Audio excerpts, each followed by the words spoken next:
एक बार क्या हुआ कि देवराज इंद्र आए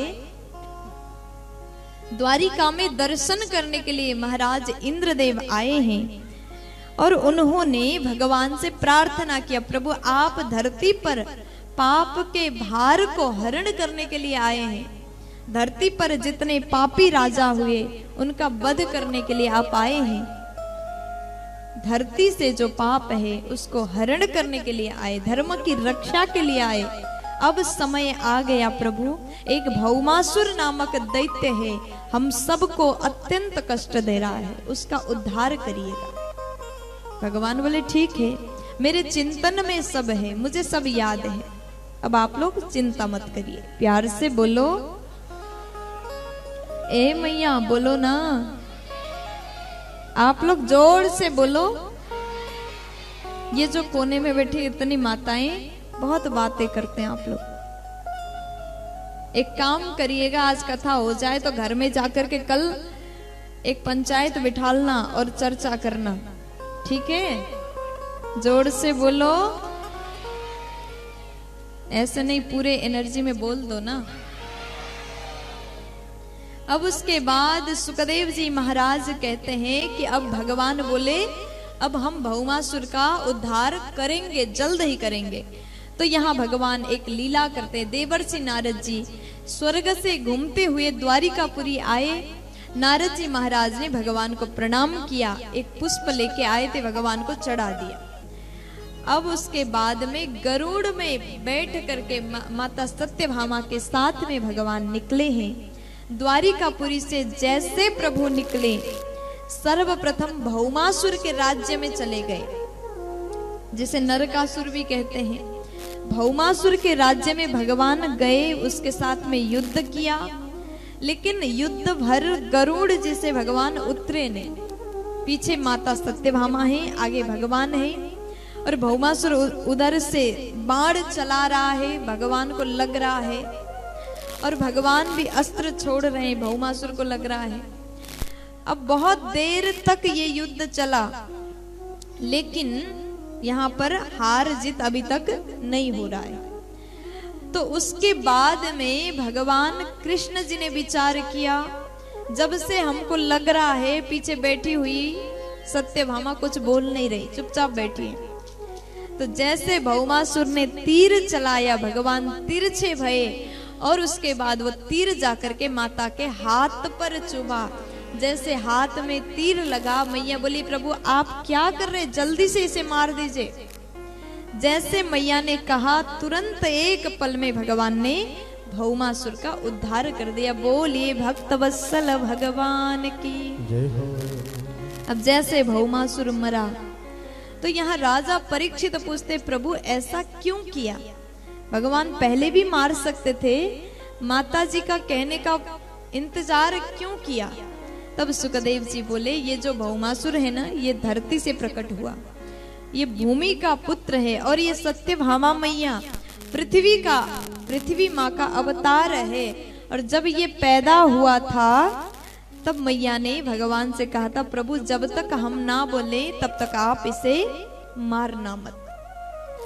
इसी कारण भगवान ने सत्यभामा का कहने का इंतजार किया, और जैसे इसका उद्धार हुआ भगवान अंतःपुर में चले गए, जहां पर 16,100 राजकुमारियों को बंदी बना करके भौमासुर ने रखा था। उसका मन था जब बहुत ज्यादा संख्या में हो जाए सबके साथ एक साथ विवाह करना था।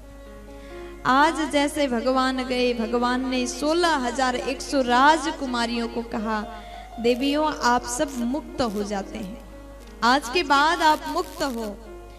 अब भौमासुर मर गया है तो आप किसी बंधन में नहीं, आप सब मुक्त हो गए, अपने अपने घर जा सकते हैं। अब जैसे भगवान ने इतना कहा, 16,100 राजकुमारियां दौड़ के आई, भगवान को प्रणाम किया, चरणों में बारंबार वंदन किया, हे नाथ आपने हमारे जीवन को मुक्त कर दिया, ये भौमासुर के बंधन से आपने हम सबको मुक्त किया है। फिर भगवान बोले अब क्या विचार कर रहे हैं, सब कोई अपने घर जाइए। आपके माता पिता इंतजार कर रहे होंगे, सब कोई अपने अपने घर चले जाएं। लेकिन यहाँ इन राजकुमारियों ने कहा है कि प्रभु अगर हम घर चले जाएंगे तो हमारे माता पिता हमको स्वीकार नहीं करेंगे। क्यों नहीं करेंगे? क्योंकि एक बार जिस कन्या को किसी ने हरण किया उसको फिर माता पिता भी स्वीकार नहीं करते। समाज के लोग कई प्रकार के बातें करेंगे। भौमासुर नामक राक्षस ने राजकुमारियों को हरण किया था, इसलिए राजकुमारियां कहती अब हम घर जाएंगे तो माता पिता हमें स्वीकार नहीं करेंगे। नारी के चरित्र में छोटा सा भी दाग अगर लग जाए तो पूरे जीवन भर वो दाग साफ नहीं होता, धुलता नहीं। इसलिए नारी का जो चरित्र है सदैव निर्मल होना चाहिए, पवित्र होना चाहिए, मर्यादा में रहना चाहिए। आज जैसे भगवान से नारियों ने प्रार्थना किया, प्रभु हम आपसे एक विनती करते हैं, आप ही हमको स्वीकार कर लीजिए। तब भगवान बोले ठीक है, आप लोग द्वारिकापुरी जाइए, मैं कुछ काम करके आता हूँ। भगवान ने सुदामा जी महाराज को अपने आसन में विराजमान कराया। खूब प्रकार से सुदामा जी का स्वागत किया। वहां पर समस्त रानियां खड़ी हैं, देख रही हैं। आज जैसे भगवान जिस प्रकार दौड़ के गए, गले से लगाया, आज कृष्ण सुदामा दोनों रो रहे हैं। अपने सखा के साथ में बरसों बाद मिलन हो रहा है। इस मिलन को देख करके समस्त रानियां देखते ही रह गई। भगवान ने रुक्मिणी से कहा देवी जल्दी जाओ और जाकर से चरण धोने के लिए बर्तन ले आओ, जल ले आओ। आज माता रुक्मिणी विचार कर रही हैं, ये न जाने कैसा भक्त है जिसके लिए भगवान इतना रो रहे हैं, इतना प्रेम कर रहे हैं, और ये मेरा सौभाग्य है कि हमें बर्तन लेने के लिए, जल लेने के लिए भेजा। इतने में सुदामा जी को आसन में विराजमान कराया। भगवान चरणों में बैठ गए, चरण को निहारने लगे। सुदामा जी दूर से चल के आए, पैरों में कांटे चुभे हुए हैं, रक्त बह रहा है। इस स्थिति को देख करके आज करुणा निधान भी रोने लगे। देख सुदामा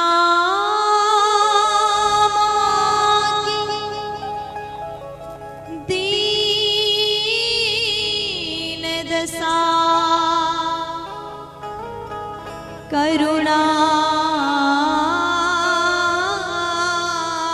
कर, करुणा निधि रोए, पानी परात को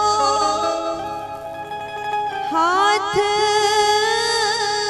छुयो नहीं, नैनन की जल सो पग धोए, नैनन की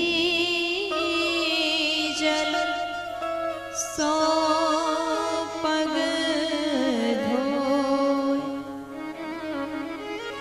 आज सुदामा जी महाराज का ये दयनीय अवस्था को देख करके करुणा निधान भी रो पड़े। पानी परात को हाथ छुयो नहीं, नैनन की जल सो पग धोए। नयन नीर से ही चरण को धोया है। और जैसे रुक्मिणी जी पानी लेके तो आई, लेकिन अपने अश्रु जल से चरण को धो दिया। इतना प्रेम, और अपने आसन में विराजमान करा करके विविध प्रकार से स्वागत किया, भोजन कराया। आज समस्त रानियां देख करके आश्चर्यचकित हैं।